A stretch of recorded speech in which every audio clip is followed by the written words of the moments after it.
First off, we're going to have each of the directors for the shows coming up in 2026 give us a little preview of those shows as well. So, I'm Stephen Peters, and I've had the privilege of being selected for directing One Flew Over the Cuckoo's Nest. And I had to question why, because this fits right in there.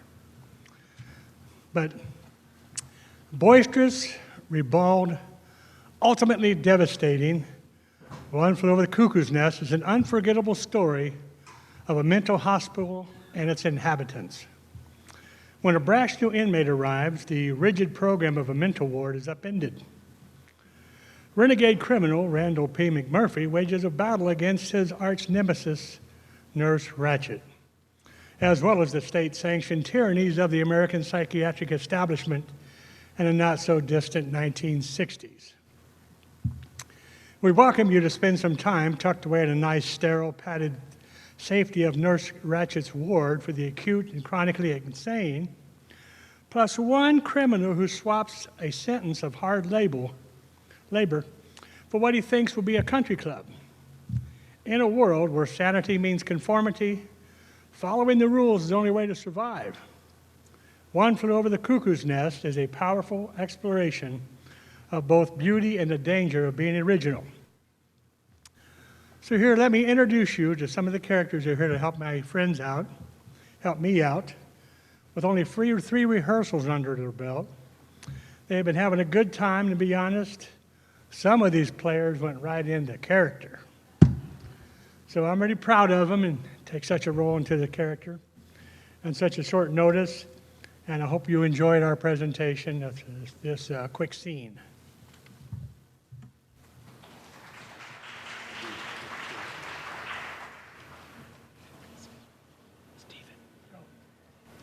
Oh, good morning, Miss Ratched. I'm sorry I'm late, but I went to midnight mass last night, and Never then I mind. overslept. And Let's just get to it. yes, all right? Miss Ratched. Medication. All patients to the day room for medication. Good morning, Mr. Harding. Are you sure? Dear Lord, for the tranquility we are about to receive, we thank thee.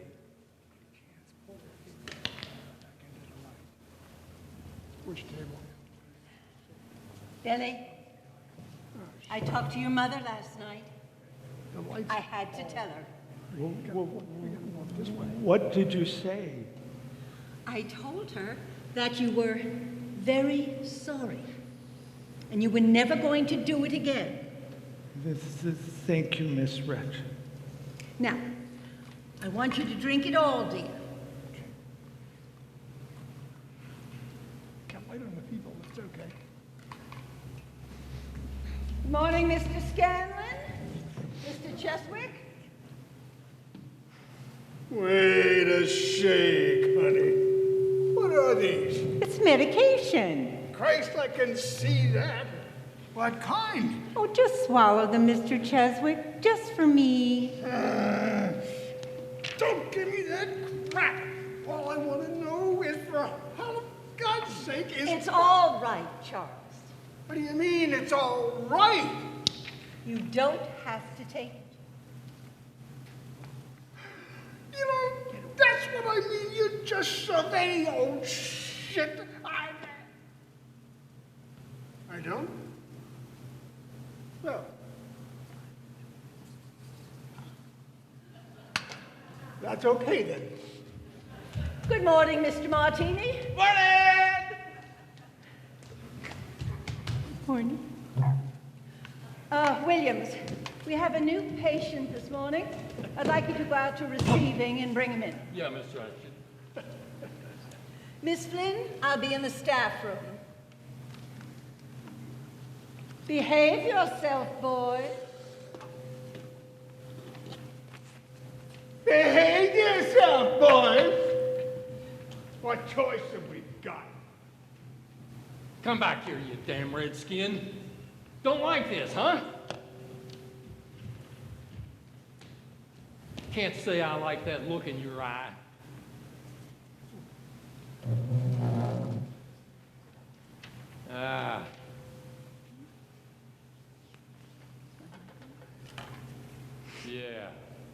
That's some better. Look out there! No, no! Oh, no, no.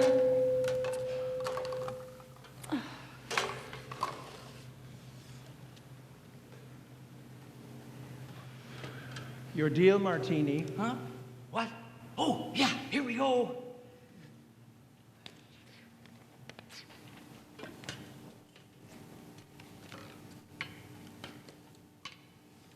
Hey, cut it out! Huh? What you want out of her? There's nobody there. Are you sure? There's just the four of us. Okay, okay.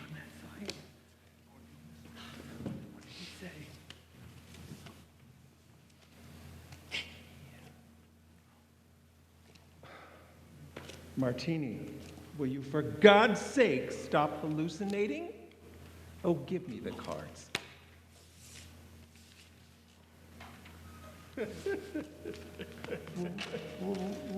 What's funny? That mousy little nurse. Reminds me of the first time I ever saw a girl take her clothes off. See, I was 8, see, and I was sitting up in a tree looking down through a bedroom window. And by the time she got down to her little panties, I got shaken till I fell out of the friggin' tree.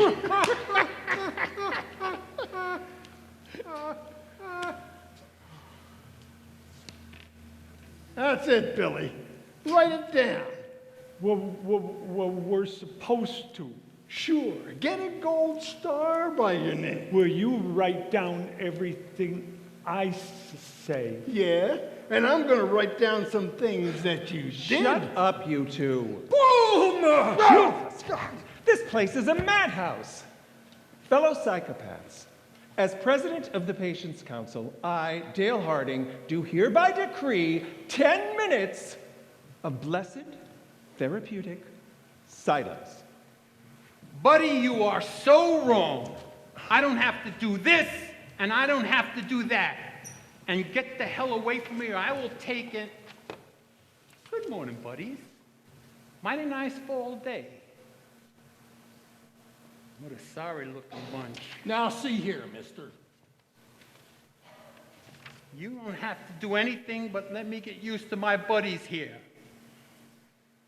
Get away from me, boy. Give me a minute to look at my new home over, will you? What the hell? I've never been in an Institute of Psychology before. I was like, that's all right. My name is McMurphy, R.P. McMurphy, and I am a gambling fool.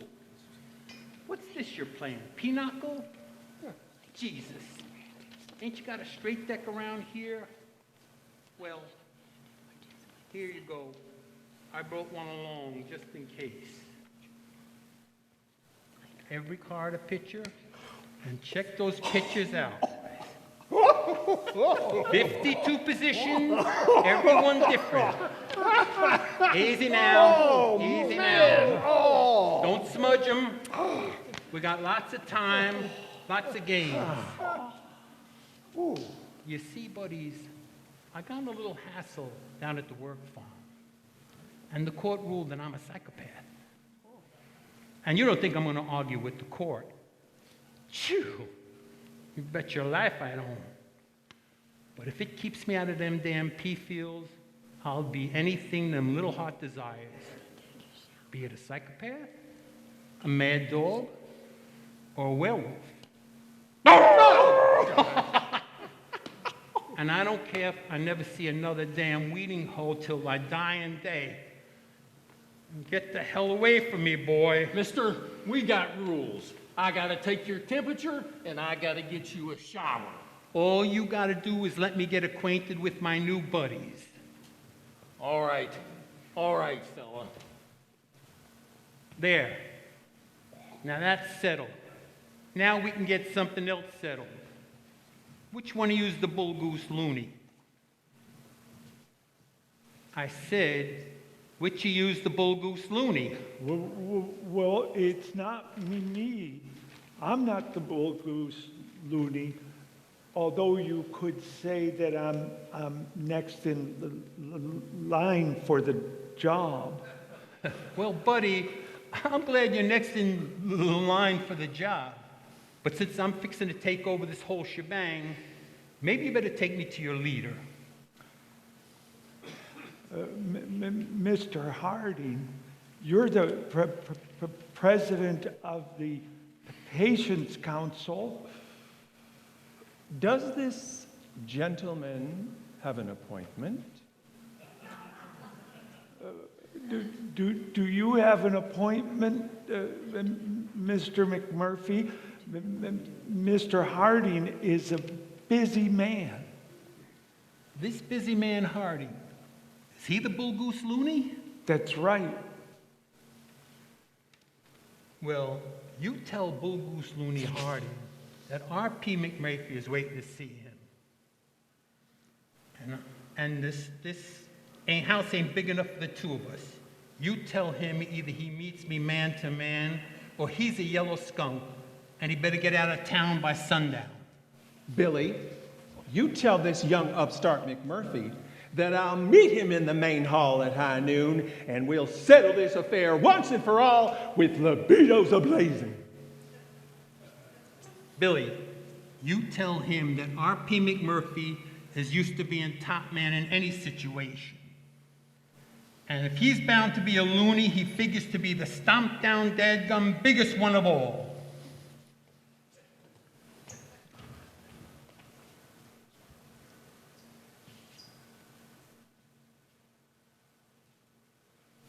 There, by God. And we ain't spilled a drop of blood. Now, who's these other fellers? Well, on this side of the room, we're the acutes. What's cute about you? That means we're presumably curable. Over here, the chronics, a walker and a vegetable. And they ain't curable? Well, what the hell? Hey, buddy. R.P. McMurphy. How you doing? Randall P. McMurphy. Got any cigarettes? Nothing but. You get it? Howdy, buddy. Careful! Damn it, be careful! What's that you're making? A bomb! Blow up the whole freaking world!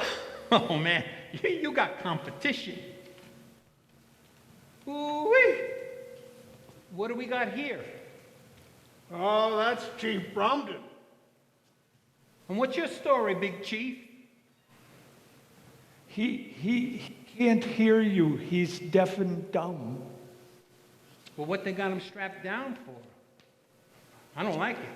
No, sir. It just ain't right.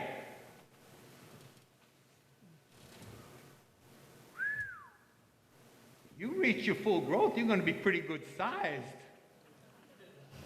What tribe is he? He was here when I came. According to the doctor, he's a Columbia River Indian, one of those who lived up on the waterfalls, but I believe the tribe is now defunct. Is that right, Chief? Are you defunct? He can't hear a word you say. Mr. McMurphy, Well, howdy, ma'am. I'll take that.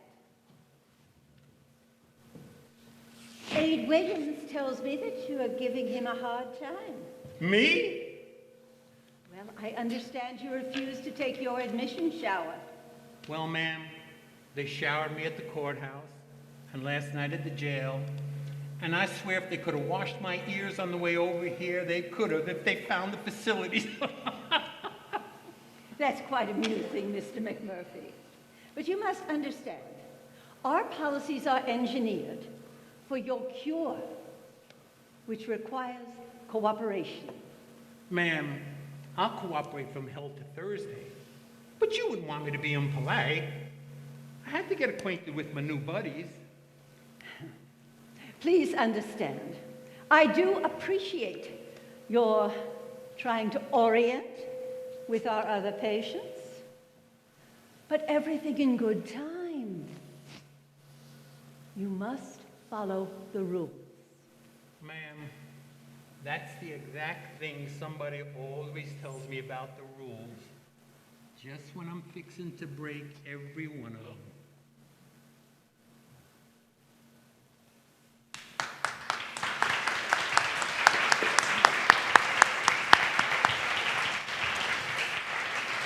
Thank you. Let me introduce the players here.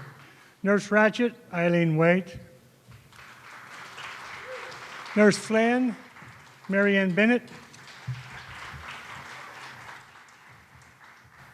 John Beaver is the attendant, Mr. Williams. Jim Bennett, Billy.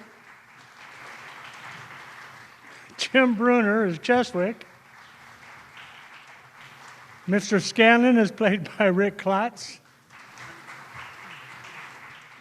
Ed Ober played Martini. Chris Benoit as Mr. Harding.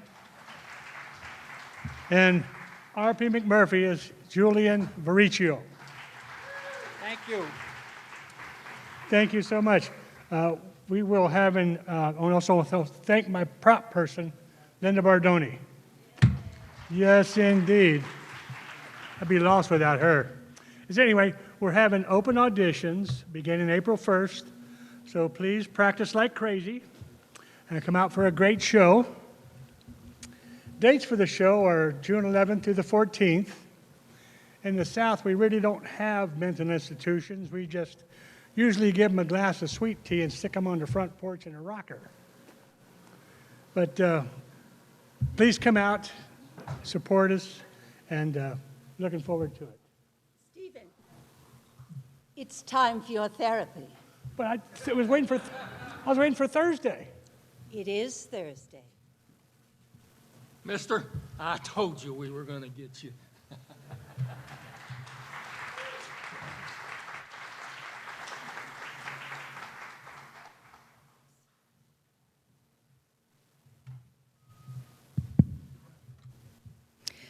Good evening, everyone. I'm Eileen Waite, and I am very excited to be directing the wonderful musical 9 to 5, our March musical. Can I take a moment here and ask, how many of the women out here have ever been a secretary? Raise your hand if you have, would you? I thought so. I remember when I finished graduate school, the end of the 60s, beginning of the 70s, I came into New York ready to set it on fire, went to work at Cunningham and Walsh Advertising Agency in the creative department, till I found out that everybody there had to start as a secretary. So there I was with a master's degree, bringing coffee and donuts to my bosses, getting pinched, and, well, it went a little like this. Tribute to anyone who has ever been overworked, underpaid, and pushed to the edge by an ungrateful boss.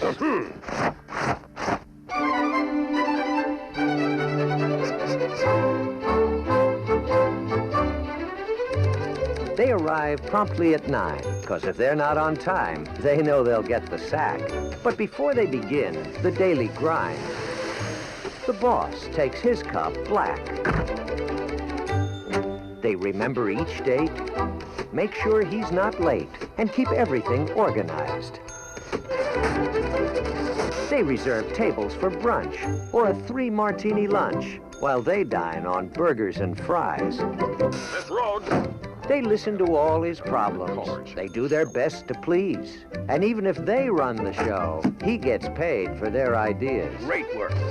And so long as he's alive, from 9 to 5, they'll take it all they can. Miss Rhodes, come in here. But what will go on when the light finally dawns that it's time to get back at that man? Miss Rhodes.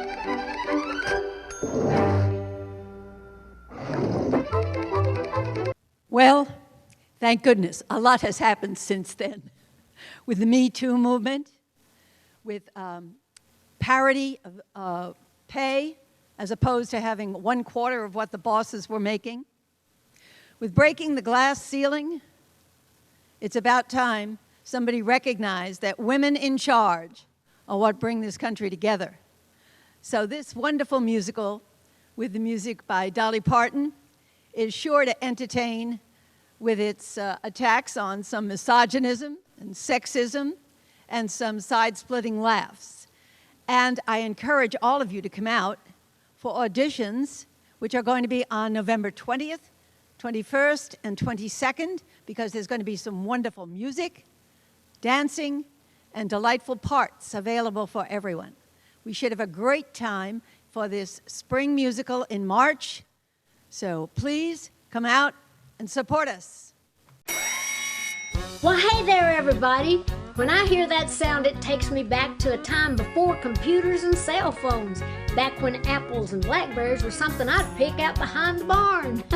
Well, we're going back to 1979, when a gallon of gas ran you about 86 cents, shag rugs, pet rocks, and disco were the hottest things around, and it seemed like your whole life existed between the hours of 9 to 5. Back then, there was no such thing as office assistants.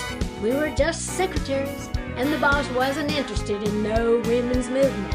Well, unless, of course, it was happening under his desk.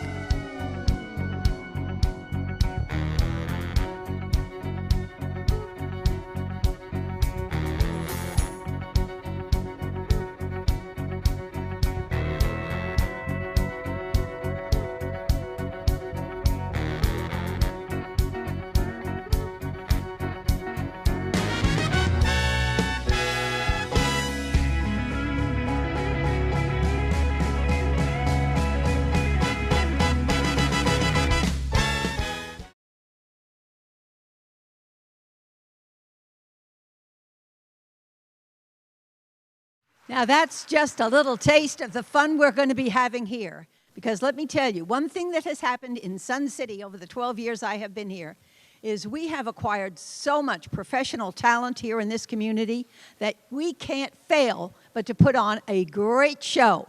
And you are going to do it for us. Thank you. Hi, everyone. I'm Heather Adams, and I'm here tonight to introduce you to the summer show for 2026, the play Evelyn in Purgatory by Topher Payne. Any of you who have taught in a classroom or know someone who has can understand how hard it would be to be put into a teacher's time out away from the students. And that's where Lila, Roberta, Fred, and Toby, 4 instructors in the New York City school system, find themselves. For them, Purgatory is a dingy little conference room in the Department of Education building, what they used to call a rubber room, with flickering fluorescent lights, bad coffee, and waiting far too long for someone to tell them what's going on. Imagine how it would feel to be in educational limbo, trapped together for 8 hours every weekday with no one but each other and nothing interesting to do. All 4 have grown comfortable here, each with their own chair and their own ways of killing time under the watchful eye of Candace, the room monitor. And then Evelyn Reed arrives, a likable young instructor who lands in teacher jail and starts to shake things up. This wickedly funny play shows us real people who bicker, form alliances, confess things they probably shouldn't, and end up turning boredom into performance art. They begin to rediscover and redefine themselves within or beyond the school system. The fast-paced dialogue, juicy monologues, and laugh-out-loud moments become powerful because they're rooted in truth. Now, here's some of what happens in the rubber room.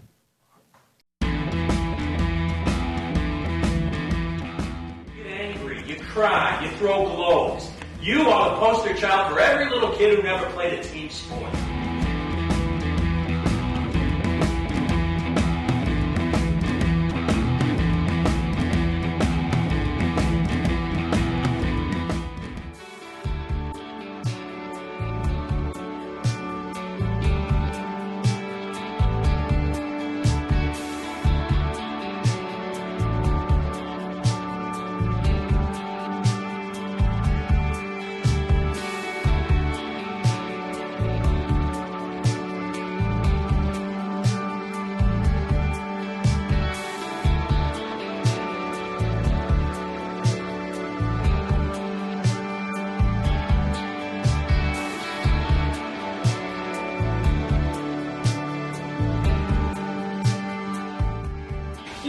with your votes. You did it when you got the new guidelines and didn't take to the streets and protest. You did it when you let them take arts and music and independent thought out of our classrooms. We're supposed to be preparing these kids for more than just taking a test. We're supposed to be preparing them for life.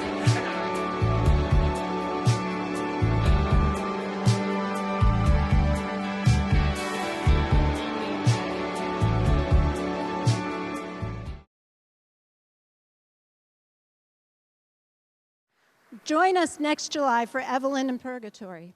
Come for the laughs, stay for the humanity, and walk out thinking. And isn't that what a good time in the theater is all about? Thanks so much. Have a great night.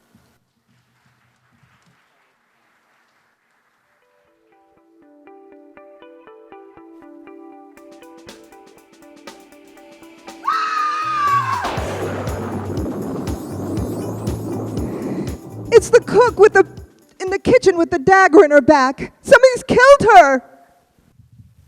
Don't wish to alarm anyone, but we do currently have the small issue of 2 dead bodies. One missing, one present. And it seems now that we are all locked in here, possibly with the killer among us.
I'm Robert Adams, and I will be directing Clue next season for this theater.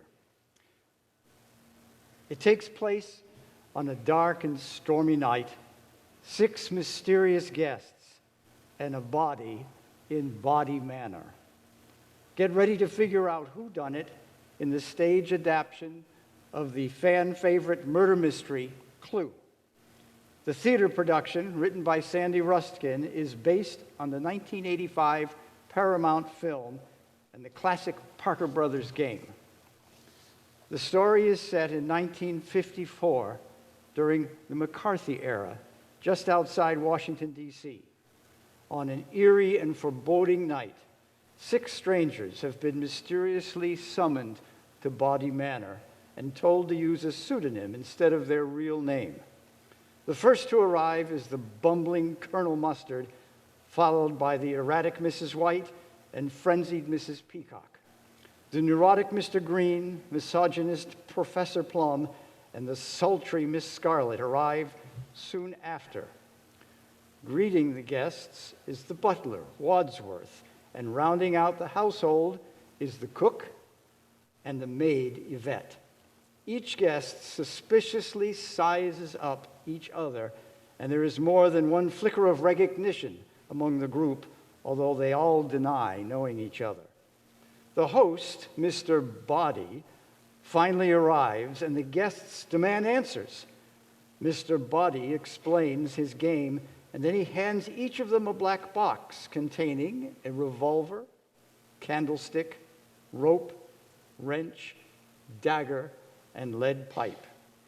As they are all trying to figure out the latest piece of the puzzle, the room is plunged into darkness, and when the lights come back on, there's a body on the floor.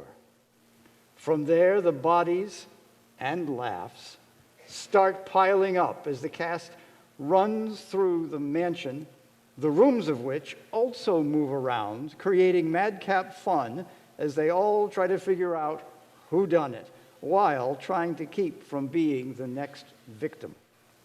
There are plenty of mysteries to unravel, characters to follow, startling surprises, and hysterical situations, making this night of the theater a scream in more ways than one.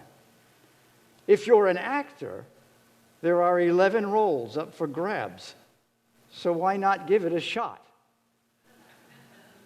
Or maybe I should have said, give it a try. Anyway, actors and audiences alike, come out for Clue. Thank you.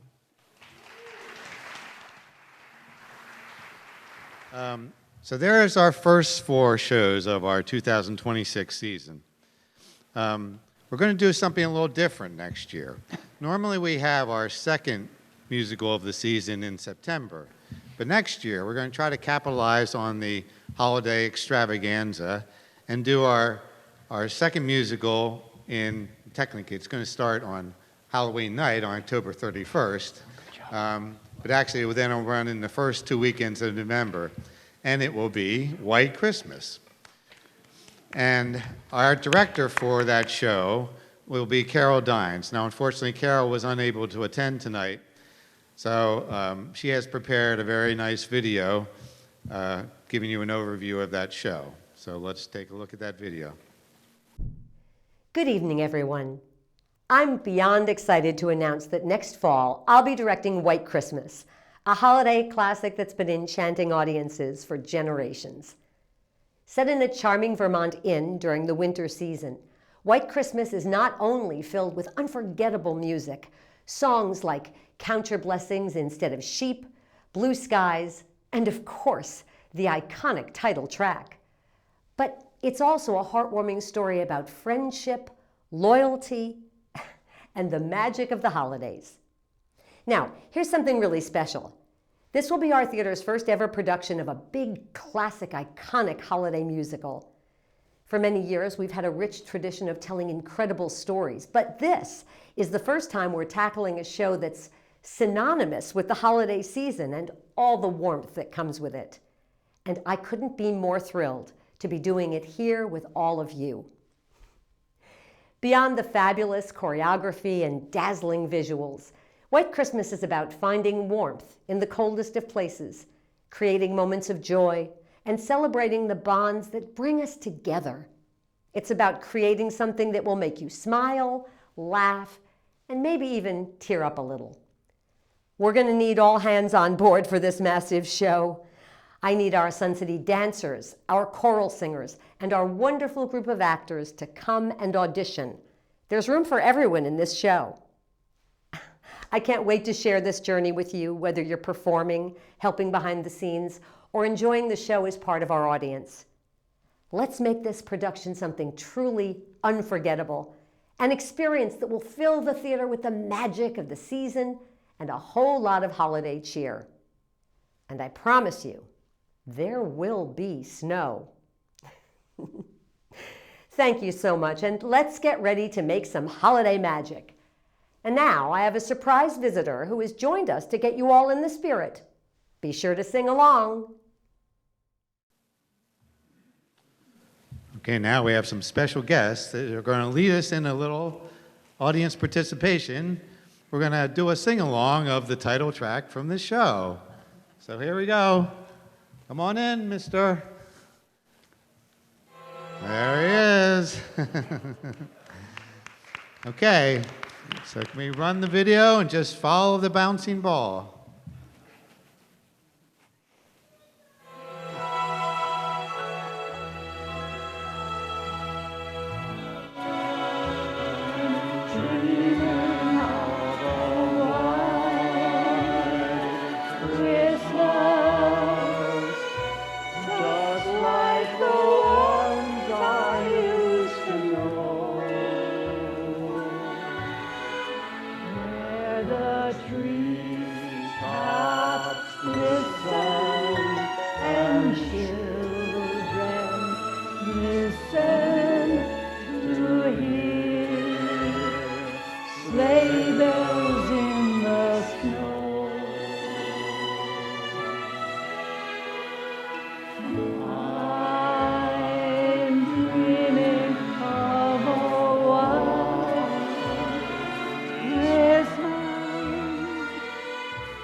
Well, thank you, Santa, and our other special guest. As we were saying, we really want to wrap up next year with a big musical like this, and we're taking on a classic, and we want to do it, as big as Kara was saying. So we need people to come out for the show, and we need, volunteers and our musicians and everything to make it as big as we can. So we hope you'll participate in that. And I don't know if we got the slide up there, but that was our whole season of shows. And as Eileen had mentioned, they're going to be having the auditions for 9 to 5, our first musical in March. Those are going to be at the end of November, and we'll be sending out some notifications about that. But again, I hope this stirred some excitement amongst all of you for our upcoming season, and we hope to see you all out there to make it as successful as this year and others in the past. So thank you again, and enjoy your evening.